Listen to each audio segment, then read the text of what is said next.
Hello dear students, I am Kamal Kishore Kohli from Saraswati Vidyapeeth Residential School Shivpuri and I welcome you to watch my video. Today I am here to explain you kinds of conjunction. Well, so let us study today kinds of conjunction. आज हम conjunction के प्रकार पढ़ेंगे। आपको एक एक चीज clear करके बताऊंगा, यही सोच करके मैंने आपके लिए वीडियो बनाया। देखिए, कंजंक्शन की डेफिनेशन मैंने पहले पार्ट में बता दिया है। आज मैं काइंड्स के प्रकार बता इसके कंजंक्शन के काइंड्स बताने वाला हूँ। तो काइंड्स माना प्रकार, कंजंक्शन माना होता है लिंकर, यानी कि दो सेंटेंस को या दो शब्दों को जोड़ने वाला शब्द। ठीक है, तो अब आते हैं हम यहाँ पर। तो जो है दो प्रकार के कंजंक्शन होते हैं मुख्य तौर पर देखें तो। नंबर 1 होता है कोऑर्डिनेटिव कंजंक्शन और सेकंड होता है सबऑर्डिनेटिव कंजंक्शन। क्लियर? अब इन दोनों में फर्क जान ले पहले। कोऑर्डिनेटिव कंजंक्शन क्या होता है और सबऑर्डिनेटिव कंजंक्शन क्या होता है, दोनों को पहले समझ लें, तब बाद में जो है चर्चा करेंगे और यूज ऑफ कंजंक्शन मैं आपको बताता जाऊंगा। वेल, चलिए देख लेते पहले इसको मैं आपको समझा देता हूँ पहले। तो कोऑर्डिनेटिव कंजंक्शन का मतलब है कि ऐसे वाक्य या ऐसा जो है कंजंक्शन जो बराबर रैंक के दो सेंटेंस को जोड़ता हो। इंडिपेंडेंट क्लॉज भी बोलते हैं उसको, जो आत्मनिर्भर क्लॉज होते हैं या स्वयं जो है स्वयं पर निर्भर होते हैं, दूसरे क्लॉज पर निर्भर नहीं होते। ऐसे वाक्य जो प्रधान वाक्य होते तो ये भी हम कह सकते हैं। उन दोनों वाक्यों को जोड़ने के लिए और जिन शब्दों का हम इस्तेमाल करते हैं उन्हें ही को हम क्या बोलते हैं, कोऑर्डिनेटिव कंजंक्शन। उदाहरण के तौर पर बता देता हूं, जैसे एंड, बट। तो ये मैं बताऊँ, इसमें क्या दो इक्वल रैंक के वाक्य होंगे, उनसे हम जोड़ देते हैं हमको, तो उसको हम बोलते हैं वो कोऑर्डिनेटिव कंजंक्शन। ठीक है। दूसरा होता है सबऑर्डिनेट कंजंक्शन। तो सबऑर्डिनेटिव कंजंक्शन में क्या होता है, तो इसको मैं एक्सप्लेन अगले पार्ट में करूँगा कि उसमें हो नहीं पाएगा, इसलिए ये आपको फिर भी मैं थोड़ा बता देता हूँ कि सबऑर्डिनेट कंजंक्शन में एक होता है प्रधान वाक्य यानी प्रिंसिपल क्लॉज, दूसरा होता है सबऑर्डिनेट क्लॉज यानी कि आश्रित वाक्य, जो दूसरे पर आश्रित होता है मीनिंग देने के लिए। तो इन दोनों सेंटेंस को जोड़ता है फिर कोई शब्द, जो शब्द ये दोनों शब्द प्रधान वाक्य को, एक गौड़ वाक्य को, दोनों को जो वाक्य जो शब्द जोड़ता है उनको, उसको हम बोलते हैं सबऑर्डिनेटिव कंजंक्शन। उदाहरण बता देता हूँ एक दो हैं, जैसे व्हाट से जोड़ सकते हैं, वेरीज से जोड़ सकते हैं। तो ऐसे जो है इनमें आता है, डेट से जोड़ते हैं, वेयर इज, वाई से जोड़ सकते हैं।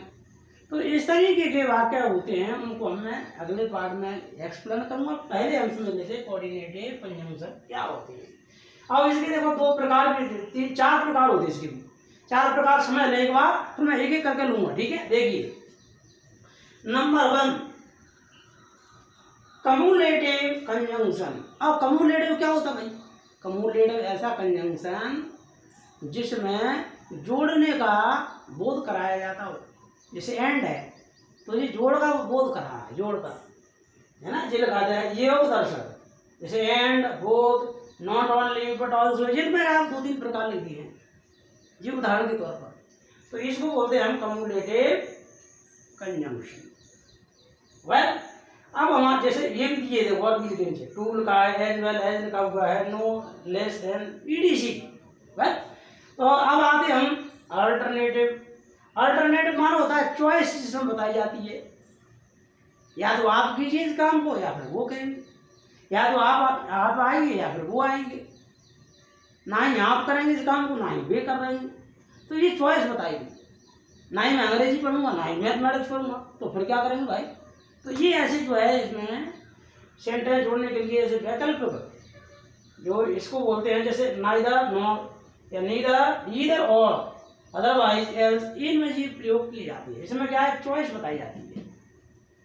व्यक्ति चॉइस कर सकता है कि भाई या तो मैं अंग्रेजी पढ़ूंगा या फिर हिंदी पढ़ूंगा, तो इसमें चॉइस है, ठीक है ना, वैकल्पिक व्यवस्था। तो इसको अल्टरनेटिव कंजंक्शन बोलते हैं। कौन सा प्रकार इसका? Coordinative conjunction. चलो नेक्स्ट है एडवर्सिव। एडवर्सेटिव यानी कि विरोध दर्शक, जिसमें विरोध दर्शाया गया हो। दो सेंटेंस है मान लीजिए, तो एक सेंटेंस का जो विचार है दूसरे सेंटेंस में उसका विरोध किया गया हो, ठीक है नहीं। जैसे मैं कहूं राम ईमानदार है परंतु गरीब है, तो ये मत ईमानदार है, दूसरे में गरीब आ रहा है, वो अलग अलग विचारधारा इसमें आ रही है, ठीक है नहीं। इस्लाम ईमानदार है परंतु झगड़ालू है। मैं बता रहा हूँ समझाने के लिए आपके लिए, मैं यहाँ पर एक एक एक्सप्लेन करूँगा अगले वीडियो में, ठीक है। तो आप सुनते रहिए। तो इसमें विरोध दर्शाया जाता है, जैसे ये कहा but still at very while EDC, ठीक है ना। तो इसके लिए हम इसमें यूज करते हैं। तो अगला है इलेटिव। इलेटिव में माने जिसमें परिणाम बताया गया हो, सो दैट का यूज करते हैं। देयरफॉर मानो करते हैं। You want to learn English language so I am teaching you, तो सो से जोड़ दिए। तो इसमें क्या है, सो से जोड़ दिया जाए, सो दैट से जोड़ सकते हैं, फॉर ईडीसी। इन वाक्यों से, इन जो शब्द हैं इनसे हम जो है दो सेंटेंस को जोड़ने का काम करते हैं, जो जोड़ते हैं, तो उसको हम बोलते हैं सब जो है इलेटिव कंजंक्शन। तो हमें बात समझ में आ रही होगी। तो अब मुझे लगता है कि मैं आपको एक एक चीज करके आपको बतलाऊंगा, और जो कि आपके लिए बहुत ही महत्वपूर्ण है। चलिए देख लीजिए।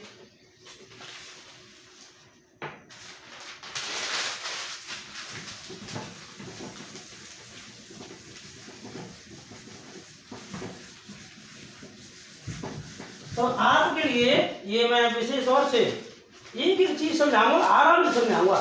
क्यों? तो जल्दबाजी काम ज्यादा होगा, जल्दबाजी में हमें समझ में कोई चीज आती नहीं, इसलिए मैं आपको एक एक करके समझाऊंगा। तो आपको एक एक चीज प्रॉपरली अंडरस्टैंडिंग में आ जाएगी, तो आपका भला होगा। इसलिए मैं आपके लिए एक एक चीज करके बताने वाला हूँ, ठीक है। सबसे पहले मैं यूज ऑफ एंड जैसे बताया था, यूज ऑफ एंड और बट, ये इनका यूज है उन दोनों का। पहले एंड का, जब एंड जी क्या होता है, कम्युलेटिव, यानी कि हम पढ़ रहे हैं जी कोऑर्डिनेटिव कंजंक्शन। तो कोऑर्डिनेटिव का पहला प्रकार, यानी कि इसमें दिया हुआ है एंड बट, यानी जोड़ने का काम करते हैं। दो सेंटेंस बराबर इक्वल रैंक के सेंटेंस को जोड़ने का काम करते हैं। तो देखो मैं बताया था ये करके उदाहरण से, जैसे दो सेंटेंस लिखूंगा, आप लोगों को जोड़ के बताऊंगा, तब आपको समझ में आ पाएगी बात। देखो ध्यान से, सी इज गोइंग टू मार्केट। अब देखिए ध्यान से, दूसरा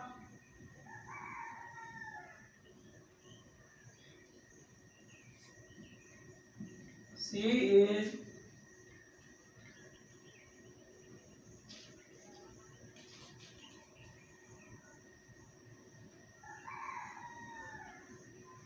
प्लेइंग फुटबॉल। इसमें क्या लिखा हुआ है, देखो वह जो है मार्केट जा रही है, या सी इज प्लेइंग फुटबॉल, तो दोनों को जोड़ सकते हैं। जरूरी है कंटिन्यूस का भी चलेगा। तो देख लीजिए, सी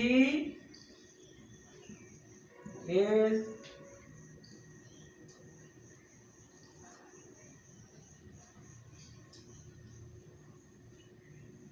going to market and, and playing football, वह मार्केट भी आ रही है और फुटबॉल भी खेल रही है। तो कुछ भी हो सकता है, तो सेंटेंस है ये पर। हाँ, तो एंड प्लेइंग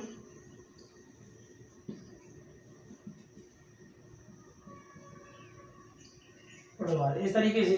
चलिए दूसरा बताता हूँ पहले, इसको हटा देते हैं, दूसरा अच्छा हुआ एग्जाम्पल देते हैं।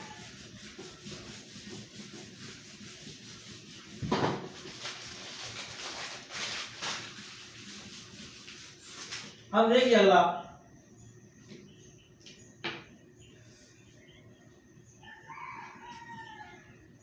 शी इज ब्रेव गर्ल, वह बहादुर लड़की है। दूसरा सेंटेंस देखो, शी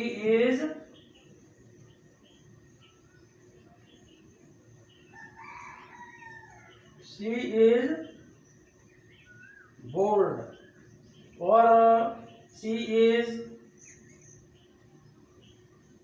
करेजियस। साहसी या साहसी दोनों शब्द एक जैसे ही है लगभग। यहाँ पे दूसरा भी वर्ड ले सकते हैं, तो हम बोलेंगे सी इज, दोनों को जोड़ना है हमें, देखो कंबाइन करना है एंड से प्लस करना है। कैसे करेंगे, तो सी इज, ये कई लड़की है इसलिए सी इज ब्रेव एंड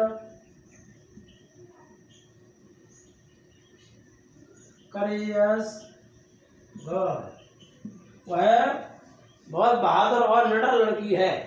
तो इस तरीके से हम सेंटेंस जोड़ सकते हैं। सामान्य स्टेटमेंट के लिए हम इसका एंड का यूज करते हैं, सामान्य स्टेटमेंट। तो इसको और देख लेते हैं। तो लेकिन हम जहाँ पर विचार में जो थोड़ा सा विरोध हो तो उसके लिए हम बट का यूज करते हैं। जैसे इसका भी यूज देख लें, जैसे Mohan is a brave boy, Mohan ही जो है बहादुर लड़का है। ये और देखो, मोहन इज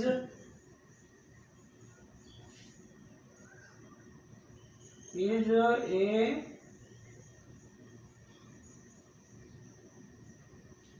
डिसऑनेस्ट मैन या डिसऑनेस्ट बॉय।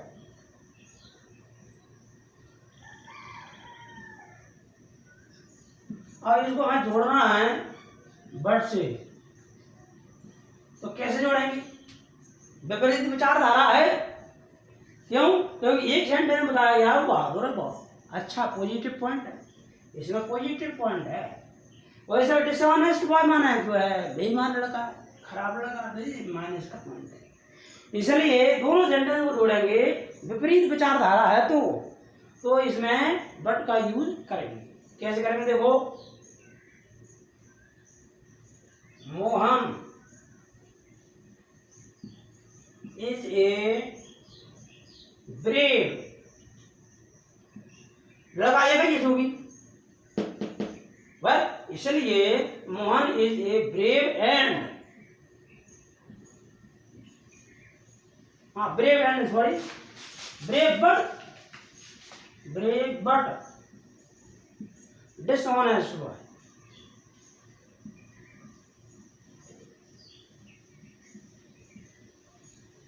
ये ऐसे जोड़ेंगे, ठीक है। तो ये सेंटेंस जो है जोड़ने का काम कर रहा है दो सेंटेंस को। कौन से सेंटेंस को, एक सेंटेंस ये हो गया, दूसरा सेंटेंस ये हो गया। और ये सेंटेंस यहाँ पे आ रहा इसलिए लिया क्योंकि यहाँ पे अपने कोई भी डबल नाउन होती है, डबल प्रोनाउन होती है, तो उसको हम रिपीट नहीं करते। जैसे इसमें मोहन डबल आ गया, एक बार मोहन कंबाइन कर रहे हैं ना, मर्ज करके सेंटेंस को लिख रहे हैं, छोटा करके लिख रहे हैं, दो सेंटेंस का एक बना रहे हैं, इस वजह से। और इस तरह बॉय आ गया, इसमें बॉय है, एक बार बॉय लिख दिया। तो इसलिए हमें बार बार या ब्रेव बॉय और डिसऑनेस्ट बॉय बार बार लिखने की आवश्यकता नहीं है। तो Mohan is a brave but dishonest boy, इस तरीके से हम इसका यूज कर सकते हैं। और I hope that you will have understood the fact and the concept of and but. Well, एक दो और सेंटेंस मैं आपको सिखा देता हूँ। तो इस तरीके से आप जोड़ सकते हैं, सरल वाक्य हैं, सेंटेंस सरल है। वेल, दूसरा ले लेते हम एक और। तो इसमें क्या आएगा, जैसे नॉट ओनली होता है, नॉट ओनली का प्रयोग होता है, बट ऑल्सो, जैसे not only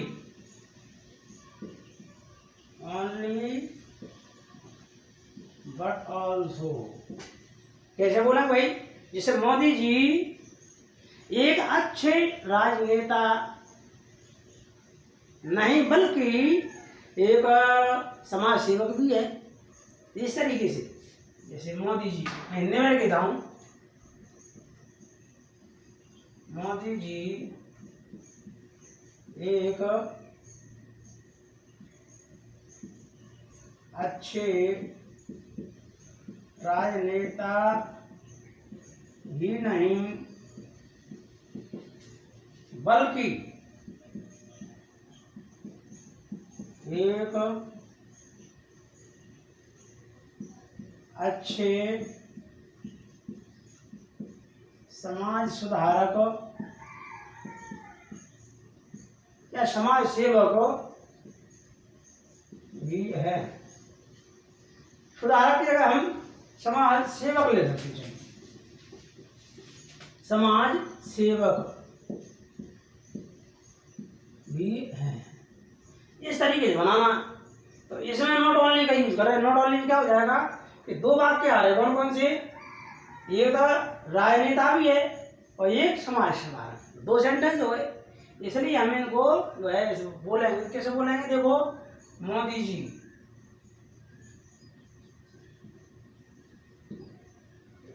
ji is not only, यहां लगाएंगे, not only a great politician, या अच्छे कहेंगे तो वेल मान लीजिए, चलिए, not a well politician,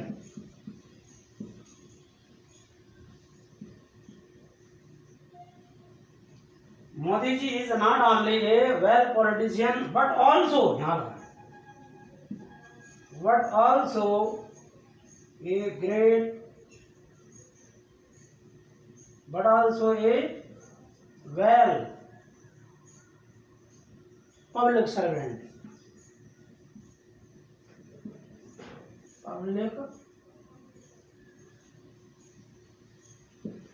public servant भी है।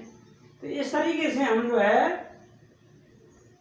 बना सकते हैं। नॉट ओनली का यूज कर दिया, बट ऑल्सो, तो इस तरीके से हम यूज कर सकते हैं। और भी इसमें बहुत सारे वर्ड्स हैं जिनका हम यूज कर सकते हैं, ठीक है ना। तो बट ऑल्सो हो गया, ऑल्सो एंड टू का भी यूज कर सकते हैं। जैसे टू है, डबल टू, ये इसका भी हम यूज कर सकते हैं। जैसे यू आर टू इंटेलिजेंट, या you are too weak to run. तो एक सेंटेंस ये हो गया और दूसरा सेंटेंस ये वीक और यहाँ से, इन दो सेंटेंस को जोड़ने का काम इसने किया, ठीक है ना। तो ये टू जो है कंजंक्शन का काम कर रहा है। वेल, आई होप आपको आपको समझ में आ गया होगा।